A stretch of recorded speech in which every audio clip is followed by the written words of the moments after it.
Today on Locked On Phoenix Suns, a busy deadline, but very little in the way of Phoenix Suns moves. Jusuf Nurkic is headed to Charlotte, and that's it.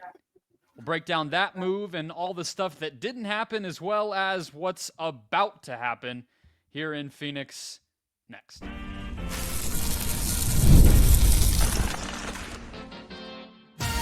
You are Locked On Suns, your daily Phoenix Suns podcast. Part of the Locked On Podcast Network, your team every day.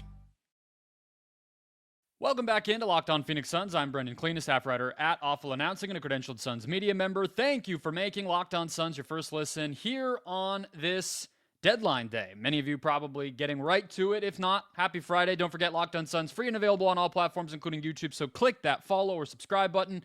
Do what thousands of other Suns fans have already done. Become an everydayer. Get locked on to the Phoenix Suns right here each and every day. Today's episode is brought to you by Gametime. Download the Gametime app, create an account, and use the code LOCKEDONNBA when you make your first purchase to get $20 off. Joining me, as always, from some convention center in downtown New Orleans ahead of Super Bowl 59, my fellow Suns credentialed media member. How are we feeling on this Thursday afternoon, deadline day? Ben Garcia. I'm gassed. How dare you not know it's called the Ernest Convention Center? How dare you? They're just very, very disrespectful, Brendon. Sorry to Mr. Ernest. I didn't mean to do that to him. It is just because we're keeping track of the weather.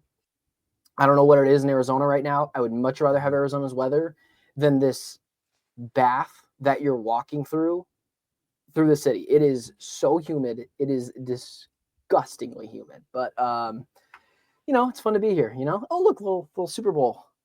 Look at that. There you go. People know I'm not lying now. Look at that. Anyways. It's 76 and sunny here if anyone needs to check in from Arizona. But 5,000% would rather have that. It is disgustingly humid. Disgusting. Most of our listeners probably are sitting in that 76 degrees, so maybe they didn't need the reminder. But let's get right to it. Busy day, as I said. One move for the Suns. Many elsewhere, and a lot of fallout to get to. So let's start, Ben, with the Jusuf Nurkic trade. At long last, Nurk finds a new home. The Suns find one for him, maybe I should say. Him and the 2026 first-round pick that the Suns basically gained access to by getting the other three, but it's not one of those three going out. It's one of technically their own that's been cut up a bunch of times already. So 2026, going to Charlotte. In return, the Suns are getting Cody Martin, Vasilija Micic, and Charlotte's 2026 second-round pick. Could be decent. We can talk about that. Cody Martin, non-guaranteed next season. That's important. We'll see how he looks when he does get a chance here in this rotation, but that could be valuable to the Suns to get off some money. And Micic has a team option. So basically, $0 on the books for these two players next season, meaning the Suns saved around $2.5 million this season with this move. I know fans don't want to hear about money saving. I'm just telling you, this is the facts. I'm not saying this is a justification. It is just the truth. And then they could save as much as Nurkic's whole salary next season, which is just over $19 million if they move on from both of these players. How do you feel? We talked so much all summer and now all through the season, Ben, about all the different things that could happen with Nurkic. This is where the Suns landed. What did you think? Well, I'll take a minor, and when I mean minor victory lap here. This is something we talked about weeks ago where I was like, everyone's like, why isn't Nurkic getting traded? And I'm like, because they've been calling on Nurkic since I was born, it feels like at this point. And what I said was, listen, this is going to be a deadline move. They're going to talk to a couple of different teams, and those teams are going to say, listen, we will do this, but we're not going to do you a favor right now. Call us at the deadline. And if we don't have anything else, sure, we'll do it. I think that's what this was. I don't really get the Cody Martin acquisition. Well, I understand it from a salary cap perspective because both of these guys are guys that you can cut bait with at the end of the year and you get some salary cap relief. So it's just sooner. But like Cody Martin, I don't know how much he's really going to play. Former Game 7 for the Miami Heat hero where he outplayed Jason Tatum in the Eastern Conference Finals. And that's his twin. This is the worst one. You said Cody Martin, didn't you? Not Caleb Well, Martin. only one of them was on the Hornets, so yes, I did say Cody Martin. Caleb Martin Not was on the Caleb Martin. Sixers, and then now I think he's on the Mavs. So Well, listen, he also got traded, but he is not on the Suns. That part it doesn't matter. Me not knowing the difference between you two Martins really doesn't matter that much. I'm happy you stopped. Well, but it proves your point actually more, because Cody Martin is less likely to play. He is a worse shooter and less experienced and hasn't really made an impact in the league the same way that Caleb Martin has. If the Suns are getting Caleb Martin, you could sell me on this deal, but they're getting the worst one, unfortunately. Caleb Martin is at was on the Hornets. Was he not? I think they may have both started their careers here like forever ago. Right. But well, no, then Caleb's I'm just been on digging the Heat myself. for a I'm just while. digging myself a bigger grave. But that doesn't matter. My point is, the Suns were calling around with teams, and they officially got a team to take the bite. But the reasoning why it came at the trade deadline was because no one wanted Nurkic, and it finally happened. And it's a deal. That's what it's a deal. That's all it is. It's getting sooner salary cap relief. I didn't like parting away with the first round pick and not getting anything back of use, but it is what it is. That was kind of my reaction to it. Yeah, Cody Martin, just to go through him, because Micic has been not very good in the NBA. The Thunder brought him over a couple years ago. This is already the third team he's been on. I would imagine it's almost a lock that the Suns will just cut him after the season, and he might not even play. He's a 31-year-old European point guard who can't play defense, and he's shooting 35% from the field this season. So I just don't think that he's even going to factor in. His money was really the factor here. As for Martin, the weird thing about the Martin twins is they stayed in college for so much longer than we thought that they were going to, that they're already 29 years old. And so this feels like a prospect. It's not. And so he is shooting 32% from three this year. Really, it's the jumper that's the difference between him and Caleb. Caleb has been able to knock down threes. Cody really hasn't. And they look kind of tall, but they're only 6'5". So Cody is basically another 6'5"-ish guy when you add in Booker and Beal and Grayson and Dunn. Dunn's a little taller, obviously, and then Royce O'Neal. I'm like you. I mean, he could play, but he doesn't give you something where I say, oh, he'll do that they really need. I don't know, maybe, but I'm not betting on it. So I think you said it's a move. I want to throw this at you. Better or worse than the maybe the main move we had heard about before this, which would have been Nurkic going to Chicago for Patrick Williams. Do you like this option? Assuming the Suns would have had to send a first in that deal too. Let's set the pick stuff aside because that's just all hypothetical and whatever. Just in terms of a player, do you like Patrick Williams flyer for $80+ million guaranteed over the next several seasons? Or do you like the cap relief and just say goodbye to all of it? The normal fan would say Patrick Williams because young, he has shown some spurts, although this year he's not been very good. I think the quote-unquote expert on me would say I would rather the Cody Martin move, this expert that doesn't know the difference between Cody and Caleb Martin at this point in their careers. But I would rather the cap relief. It was nice to see they got a second-round pick back, I guess, in the deal, so you can use that for ammunition if you want to move up in the draft in years from now. But I would rather this move. I don't think Patrick Williams was going to move the needle very much for this team, and getting $80 million a year just feels like a lot. Do you side with me there on that? Oh, it almost feels like we have to jump into the next couple segments to really answer that question, right? Because the elephant in the room is what did not happen, not only with Jimmy Butler, which I kind of hit on in last night's episode, but also with Kevin Durant. And if this situation is heading toward a reset, I'm not ready to use the REB word yet or the BLOW word yet, but I will just say a reset. Then I think the salary flexibility might be nice to have when that next chapter maybe comes for the Suns. If you're talking about a reset in the summer when some of the big three might inevitably have to move and you've still got this albatross thing of Patrick Williams and he doesn't look good, you'd feel pretty pissed about that. So I think maybe the difference, maybe they would have accepted the Chicago move if they were 10 games over 500 right now. And in this case, they just had to kind of pivot. But the last note I'll make on this is I mentioned it a little last night just to get people's heads in the right places. Maybe you heard that, maybe you didn't if you're an everydayer. But This gets the Suns closer to getting out of the second apron. I don't know about, it's impossible to know what's going to happen between now and when they really need to get there, around draft night or into free agency.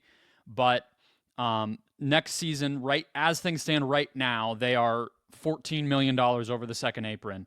But if you were to cut Martin and cut Mitsic, then that gets you out immediately. Now, you don't have enough players on your roster at that point, so you could easily get back in. But, just for the sake of keeping track of this, that's where the Suns kind of set themselves up to be. They very easily could now get under that second apron, at least at the beginning of the offseason, and kind of go from there. It can be, like we saw with the Bucks, you can be over it and then get under it and then do some stuff and then go back over it and then you can't do that stuff. Like, it's a moving target. So as of right now, the Suns have that opportunity available to them come summertime, which obviously would not have been the case with the Patrick Williams thing. All right. We're talking about Kevin Durant next, Ben. We got to get there. That is, of course, what is looming over this franchise. It was all over ESPN's trade deadline special show, which I had on kind of in the background. It's all over the internet. That's where we are. So it's toxic, Brendon. It's toxic. Can you believe that? Shocker. I can believe that. Who squealed this time? Who squealed? Nonsense. Yeah. All right, let's get to it next. First, today's episode is brought to you by Robinhood Gold. With Robinhood Gold, you can now enjoy the VIP treatment, receiving a 3% IRA match on retirement contributions. The privileges of the very privileged are no longer exclusive. With Robinhood Gold, your annual IRA contributions are boosted by 3%, plus you also get 4% APY on your cash in non-retirement accounts. That's over 8 times the national savings average. The perks of the high net worth are now available for any net worth. The new gold standard is here with Robinhood Gold. To receive your 3% boost on annual IRA contributions, sign up at Robinhood.com/gold. Investing involves risk. Rate subject to change. 3% match requires Robinhood Gold at $5 a month for 1 year from first match. Must keep funds in an IRA for 5 years. Go to Robinhood.com/boost. Over 8 times the national average savings account interest rate claim is based on data from the FDIC as of November 18th, 2024. Robinhood Financial LLC member SIPC. Gold membership is offered by Robinhood Gold LLC. Alrighty, Ben, let's keep it rolling. Reminder to sign up for the Locked On Suns daily newsletter if you have not already. That's at LockedOnDaily.com. Type your email address in. It's free for you, supports us. You get awesome content straight to your inbox day by day. Kevin Durant is still a Sun. Jusuf Nurkic is not, Ben, but KD still is, after it felt like it was getting pretty close to going the other direction. Steph Curry and Kevin Durant, we've learned over the past couple of days, reportedly spoke as the Warriors pursued Durant, and KD expressed to Curry on that phone call, according to the reports that we're seeing, that he did not want to go back to the Warriors. He then made that very clear to all the insiders who give us the information, and they put it out, and we all saw it come across. And so the Warriors backed off. It sounds like, Ben, what happened after that is that the Suns did pivot. It didn't end there. They pivoted to maybe including him in a Butler deal that would have brought him back, would have brought Jimmy back, but sent KD out to Miami. Sounds like the Heat said no to that, which is interesting. And then over the course of time, the teams that I've seen thrown out there from reporters are the Mavs, the Rockets, the Grizzlies. We can assume some others probably called the Suns that we may never learn about. And the Suns basically then became the team saying no. So KD said no to one thing, the Heat said no to one thing, and then the Suns said no to a whole bunch of stuff. And yet, the real impact here to me feels like all of it got out. And we know about all of it, and KD knows about all of it. And so even though he's still on this team, things are very different emotionally and interpersonally than they were a week ago. The one thing that Nico from the Dallas Mavericks GM, his one thing and his only defense, and it's a terrible defense, is only going to one team and potentially offering up Luka Doncic, or did offer up Luka Doncic. And John Gambadoro pointed out, listen, the reason why you do this is so that it doesn't get out. The Suns talked to multiple teams, and guess what happened? It bit them in the butt, but I don't think it bit them in the butt in any sort of bad way because this team was already not very good. But I'm sure it angered Kevin Durant because he was blindsided and he was just talking about loyalty the other day. But this is what happens when you put a guy out there in trade rumors and you don't tell him about it, especially a star player. They get in their feelings a little bit. Kevin Durant, who's a little bit more of a rabbit ears kind of guy, he hears everything, frustrated him, and I get it. But in the Suns' defense, and I did a emergency show at like 1 a.m. 2 nights ago, 10 minutes, just talking about the Kevin Durant stuff on my own channel. And one of the things that I was trying to explain to people was people were very surprised that Kevin Durant could even be traded. And I said, are you kidding me? They just lost 2 straight games to the Trailblazers. And you're shocked that the Suns are considering every option? They'd be stupid not to. But overall, it frustrated Durant. What was your reaction to it? Yeah, well, I think so. I have a question for you that I want to get to, but to get through some of that, I would say that I feel like they listened to offers more legitimately than they had, because to me, yes, I mean, the losing is coloring all of this, because if this season was going great, we wouldn't even be talking about Jimmy Butler, let alone Kevin Durant, if the season had just gone the way that we thought it would after the first 2 weeks. So that's the relevant, but to me, it feels like it's this contract status that is really driving things more directly, right? Like, they're losing, so then you worry, would he want to stay? And then you start thinking about how soon you have to think about if he doesn't stay, and that's kind of the domino that gets here.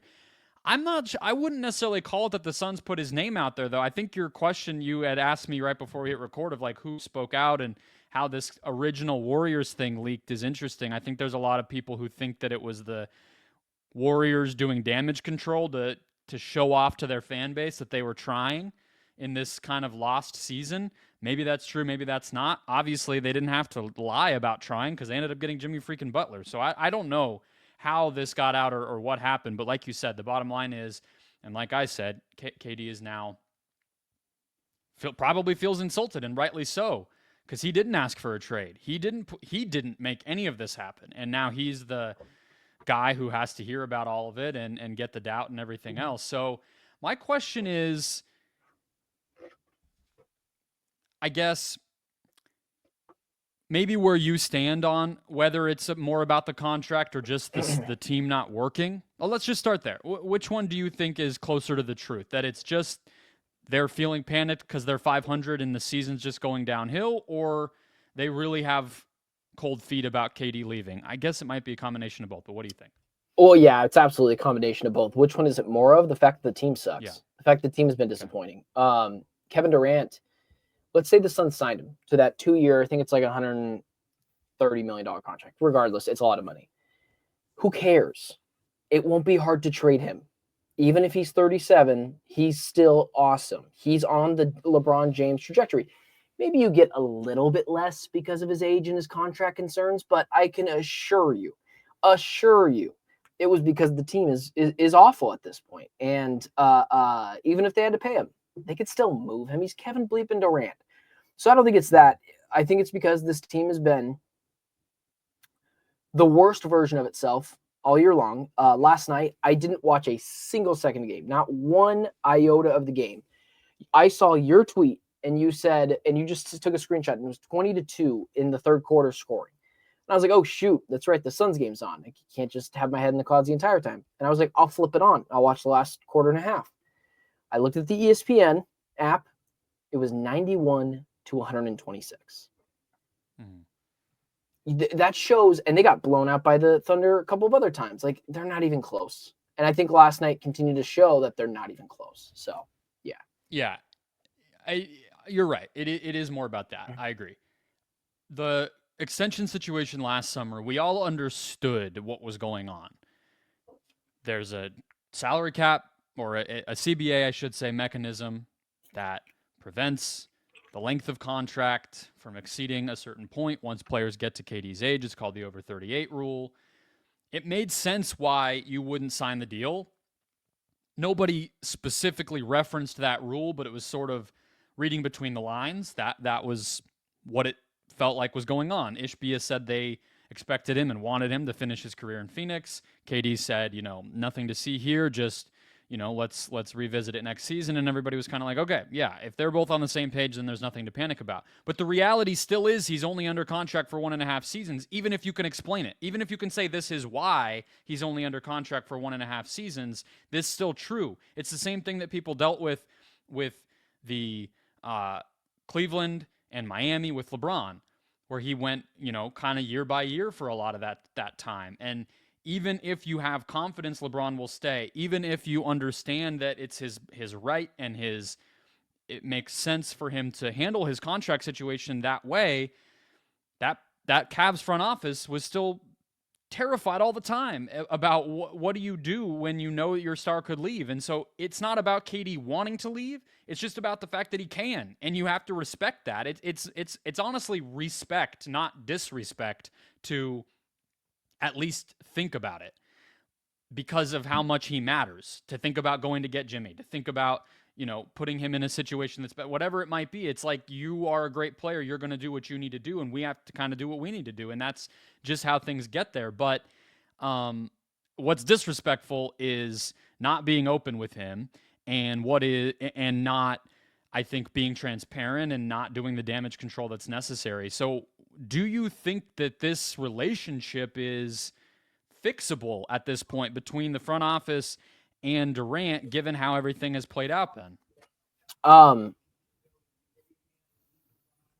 course it's fixable. These guys know it's a business. But let me add the caveat of, who cares? Let's say they fix it. Best friends, making amends. Or do we really think that they're still not going to explore heavily trading him in the offseason? Or let's say that they're not friends. Does it change the future of Kevin Durant with the Phoenix Suns? They could still hold him hostage next year, as he's still got a contract that he can't just sign out of. And if the Suns offer him a deal, he's not going to turn away $100+ million. So the Suns hold all the cards. I think it's fixable, because still. You say that, but they didn't trade him today, and they could have. So they clearly think that there's something still to be achieved, adjustment to make to try to salvage this. Otherwise, if it's as over as,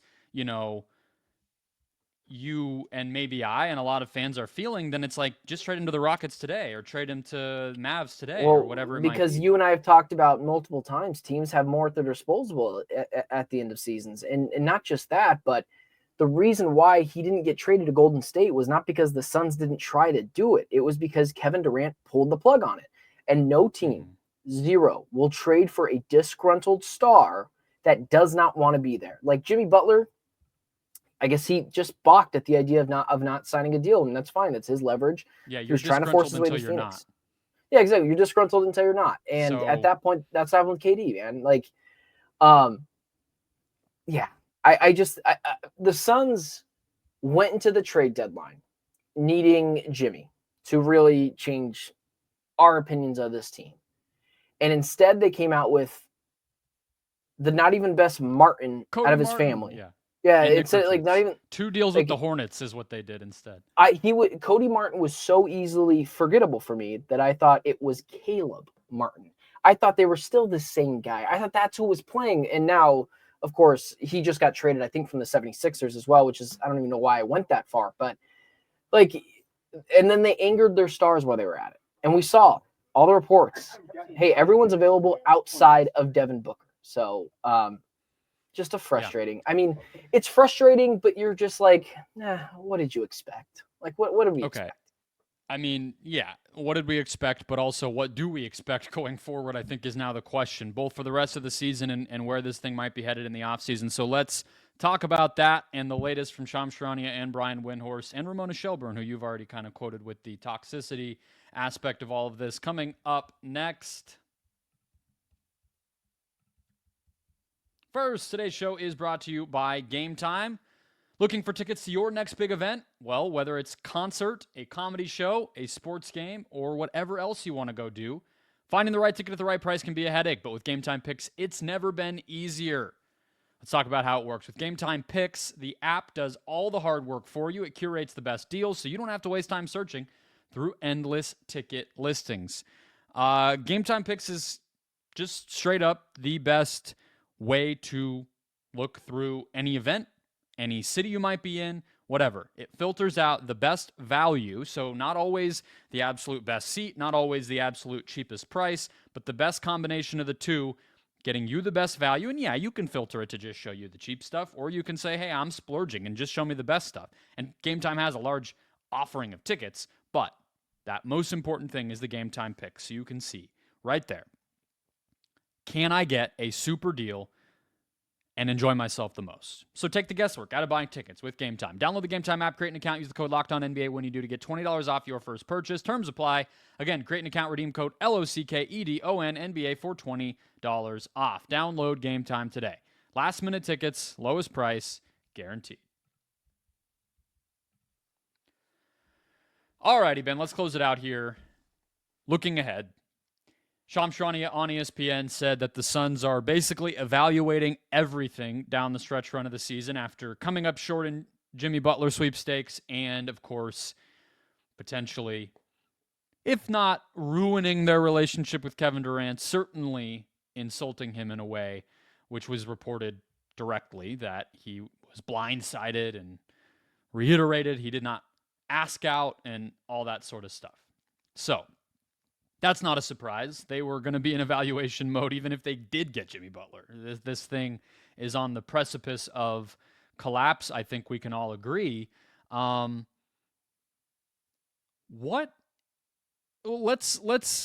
wait. I want to ask you what the goal might be for the rest of the season. Like, what's realistic? What could even feel like progress or something from the rock bottom we're kind of at right now?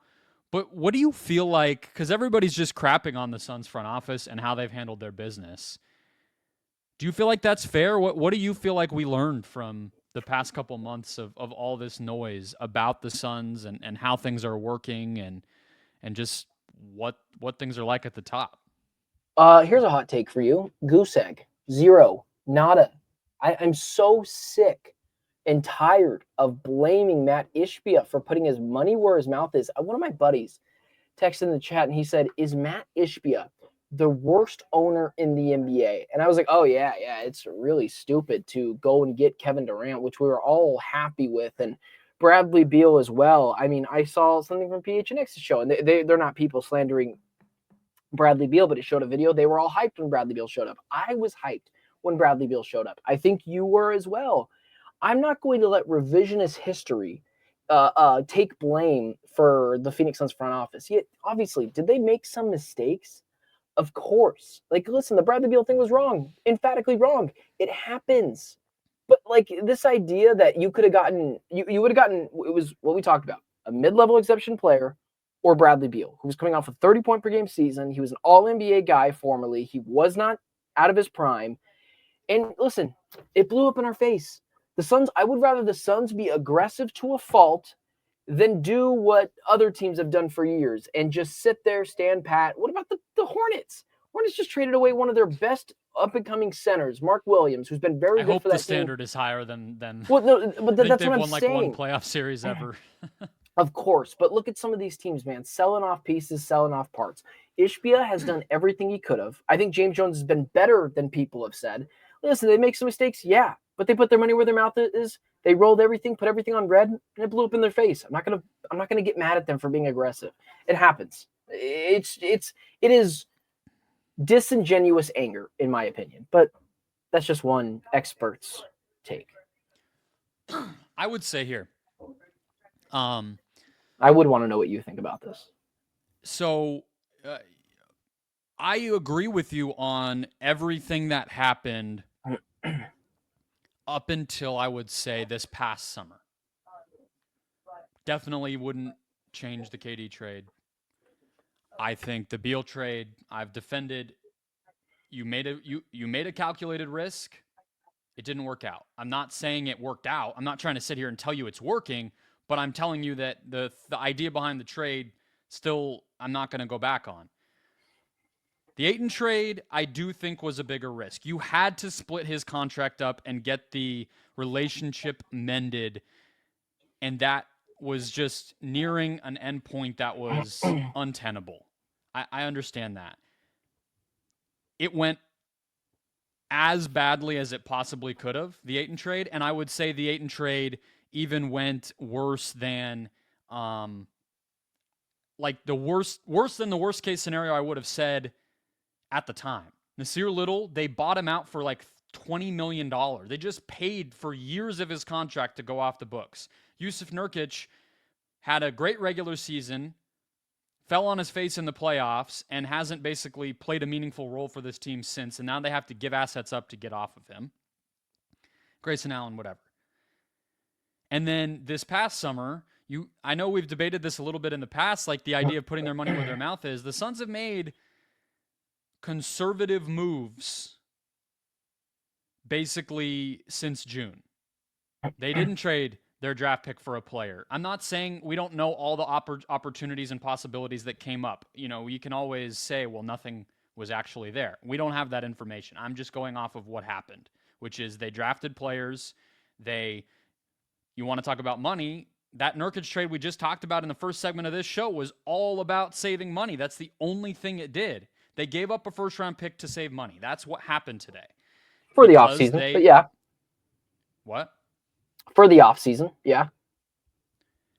Well, they saved some money, this year. I don't know how much it really calculates out to in like the freaking bank accounts because we're only, 2 months before the end of the season. But they saved $3 million this year and $19 million potentially next year.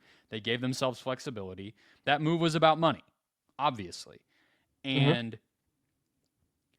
now, setting aside the money, my question about the past 2 months was intentional because I think that is where things have gone sideways. Something went awry with how they navigated the situation with Bradley Beal. It sounds to me like they never had an offer of a package that was ever real. I don't think they ever had one. And so making it so obvious to Beal that he was in the middle of that and benching him while all that's going on, then you combine it with how they let the cat get out of the bag and what we just talked about with Durant.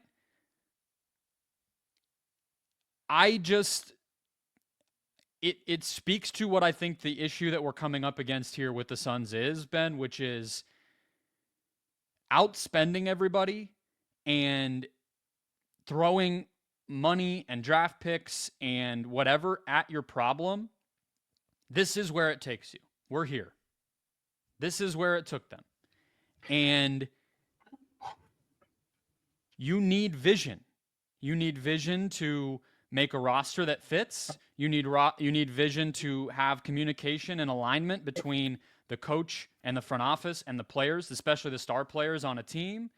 And you need vision to have, future growth for your players and all that sort of stuff. That's not happening right now. It is whack-a-mole team building.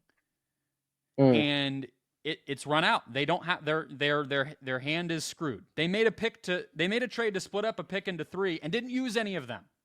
That tells you everything you need to know. Bad. That they had no clue what they were going to be doing, and they ended up the musical chairs. The music stopped, and Matt Ishbia is standing in the corner with his hand in his head in his hands. That's what happened this deadline, and I think it is a serious issue, and it speaks to that he needs to maybe take a step back. 100%. That right there was the best argument I've heard so far on the Suns front office. It was such a good argument. So where I'm like, okay, I was a little too soft. You're definitely right. One thing that I skimmed over was the 3 draft pick thing.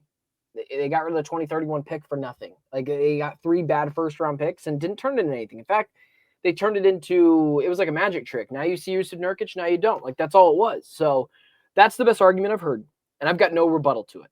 But I won't fault Ishbia for making aggressive moves, and I know you're there as well. But he's gonna find a happy medium. Subtle flex. I was talking to Nick Wright today, just off air, and I just was asking, just basically like, hey, like, what do you think it is? Like, what's the main thing? And he just continued to point to off air as Matt Ishbia. Bill Simmons, he had said, coined the phrase, new owner syndrome. And he's just got a new owner feel to it. It's so much so, I was surprised someone like Nick Wright knew who the Suns owner was, right? Like, he might be a prominent figure, but even he knows, like, this guy, he's given up a ton of money. Phoenix Suns are mid-tier market team, and even he knows who he is because he's been spending so much money where he's become a rock star in the NBA world. Now he's learning this isn't the way to do it. So Ishbia needs to take a step back. I agree with that. But I still think it's a little much. But you have helped turn my attention to that at least a little bit more. Yeah. It's what happens when you hire an inexperienced president to help be your guy in command. Yeah.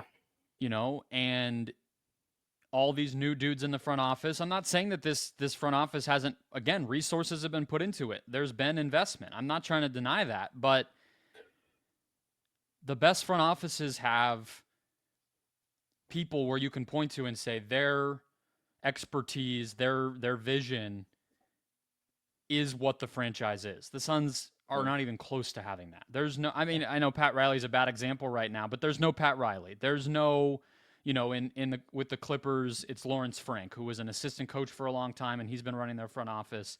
You could point to him. I know they lost Paul George, but that looks pretty good right now, right? Like, there's a lot of, it was Bob Myers in Golden State before.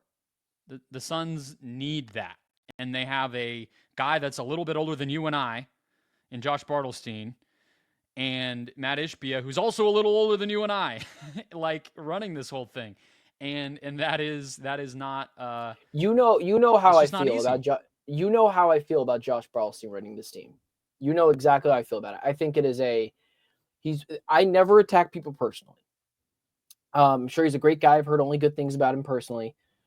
There's a reason why I would like my president of basketball operations, my CEO, if you will, to be someone with a couple of more gray hairs. Shouldn't be someone that's a few years older than me. Experience, right? And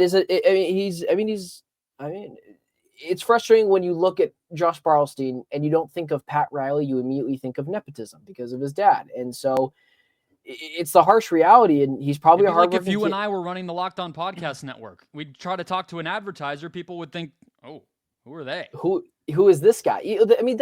Listen, a great analogy it is out here, man. I have to fake it till I make it. I'm not ESPN, I'm not Fox Sports, but when I'm pulling someone aside, I have to try to fake it till I make it. And unfortunately, or I think I'm doing an okay job. Josh Bartlestein, not too much. So I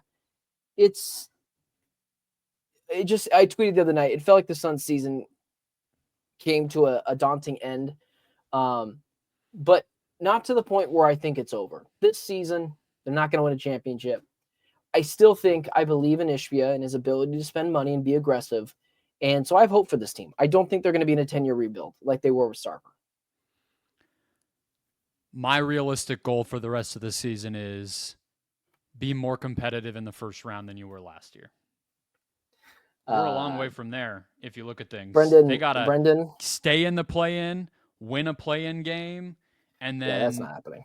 So, but I'm saying that's a realistic goal. I'm not saying I'm projecting it or predicting it, but that's something where you could say they turned it around versus what we thought on February 6th, and it wasn't a disaster the rest of the way. Because there's also a version, Ben, where this is an absolute disaster the rest of the way, and everybody hates each other, and they just like don't even make the play-in. Like, that's on the table. I'm just surprised how much worse they are than they were last year. So, yeah. Listen, man, that's a wrap on it. Put some respect on Frank Vogel's name. It's a really good point. We potentially ran a good coach out of town, but hey, listen, the locker room was toxic last year. It's toxic this year. Not much things have changed. Yeah.